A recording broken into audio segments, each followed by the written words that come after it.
بادشاہ قاضی کی عدالت میں ایک شخص کا اونٹ گم ہو گیا، لیکن تلاش و بسیار کے باوجود اسے کہیں نہ ملا۔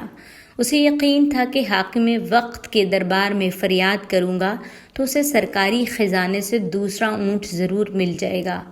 دارالحکومت اس کے علاقے سے کافی دور تھا، پھر بھی وہ کسی نہ کسی طرح خلیفہ کی رہائش تک پہنچنے میں کامیاب ہو گیا۔ وہاں کوئی دربان تو نہ تھا، البتہ ایک نوجوان نے مسافر کا استقبال کیا اور اسے بتایا کہ خلیفۃ المسلمین سرکاری کام سے کہیں گئے ہوئے ہیں، کچھ ہی دیر میں واپس آ جائیں گے، تب تک کے لیے آپ اس حجرے میں تشریف رکھیے، میں آپ کے لیے کھانا تیار کرتا ہوں۔ جب تک کھانا تیار ہو کر آیا، مسافر نے دیکھا کہ ایک شخص مکان سے متصل مسجد میں آ کر بیٹھا اور اپنے توشے سے خشک روٹی نکال کر اسے پانی میں بھگو کر کھا رہا ہے۔ نوجوان نے مسافر کے سامنے کھانا پیش کر کے اسے کھانے کی درخواست کی۔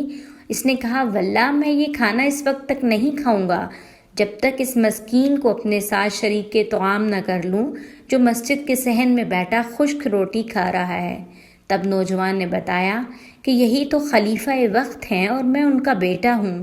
وہ سادہ غذا کے عادی ہیں اور یہ پرتکلف کھانا ہرگز نہیں کھائیں گے۔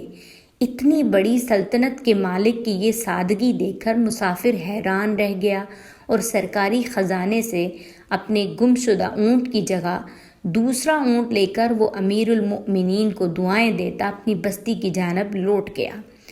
ایک مرتبہ اسی خلیفہ کی زرہ ایک یہودی کے ہاتھ لگ گئی۔ خلیفہ نے قاضی شہر کی عدالت میں دعویٰ دائر کر دیا۔ پیشی کے وقت عدالت نے مدعی سے اپنے حق میں گواہ پیش کرنے کو کہا۔ خلیفہ نے اپنے بیٹے اور ایک سرکاری ملازم کو بطور گواہ عدالت میں حاضر کیا تو قاضی نے یہ کہہ کر ان کی گواہی قبول کرنے سے انکار کر دیا کہ بیٹے کی شہادت باپ کے لیے اور خادم کی شہادت آقا کے حق میں قبول نہیں کی جا سکتی۔ مدعی خلیفہ نے قاضی سے عرض کی، یہ محض میرا بیٹا نہیں، اسے رسول اللہ صلی اللہ علیہ وسلم نے جوانان جنت کے سرداروں میں شمار کیا ہے۔ قاضی نے جواب دیا، مقدمہ زمین پر ہے اور آپ جنت کی باتیں کر رہے ہیں، اپنے دعوے کے ثبوت میں کوئی اور گواہ لائیے۔ ثبوت نہ ہونے کی بنا پر خلیفہ کا دعویٰ خارج کر دیا گیا۔ یہودی اسلامی عدالت کا یہ انصاف دے کر حیران اور ششدر رہ گیا۔ باہر نکل کر اس نے خلیفہ وقت سے معافی مانگی اور زرہ ان کی خدمت میں پیش کر کے مسلمان ہو گیا۔ قاضی ابو شریح کی عدالت میں مقدمہ لے کر جانے والی کوئی عام شہری یا معمولی حاکم نہیں، بلکہ ہمارے چوتھے خلیفہ سیدنا علی رضی اللہ عنہ تھے، اور انہوں نے جس بیٹے کو بطور گواہ پیش کیا وہ سیدنا حسن رضی اللہ عنہ تھے۔ انہیں سیدنا حسن رضی اللہ عنہ کو نبی کریم صلی اللہ علیہ وسلم نے جنت کے جوانوں کا سردار قرار دیا ہے۔ پہلے واقعہ میں خوش روٹی بھگو کر کھانے والے خلیفہ وقت سیدنا علی رضی اللہ عنہ ہی تھے، اور جس نوجوان نے مسافر کو خوش آمدید کہہ کر اس کی مدارت کی وہ سیدنا حسین رضی اللہ عنہ تھے۔ تاریخ اسلام کے چوتھے خلیفہ سیدنا علی رضی اللہ عنہ کی دنیاوی مال و دولت سے بے رغبتی کا عالم یہ تھا کہ درہم اور دینار کو ہاتھ میں لے کر فرمایا کرتے کہ افسوس تو مجھ سے جدا ہوئے بغیر مجھے کوئی فائدہ نہیں پہنچا سکتا، یعنی جب تک میں تجھے خیرات نہ کر دوں مجھے سکون ملے گا اور نہ ہی کوئی اجر و منافع۔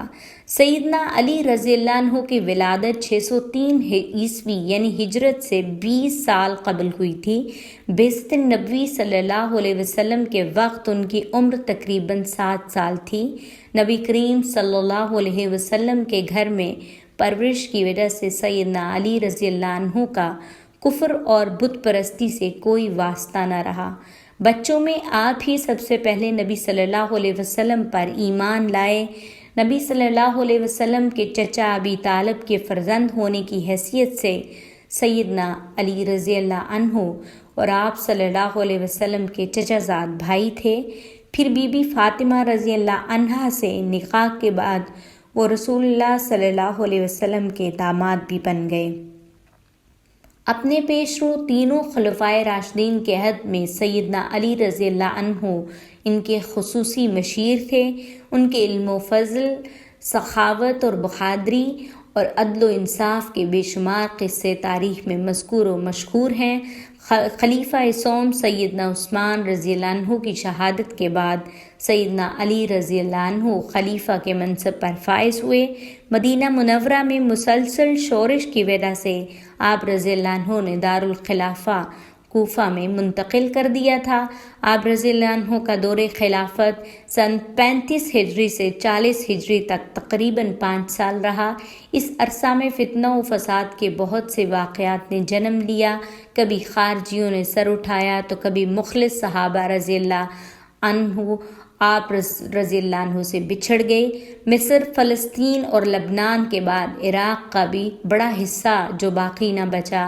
بالآخر 17 رمضان المبارک سن 40 ہجری کو ابن ملجم نامی ایک خارجی کی تلوار سے زخمی ہو کر آپ رضی اللہ عنہ نے شہادت پائی۔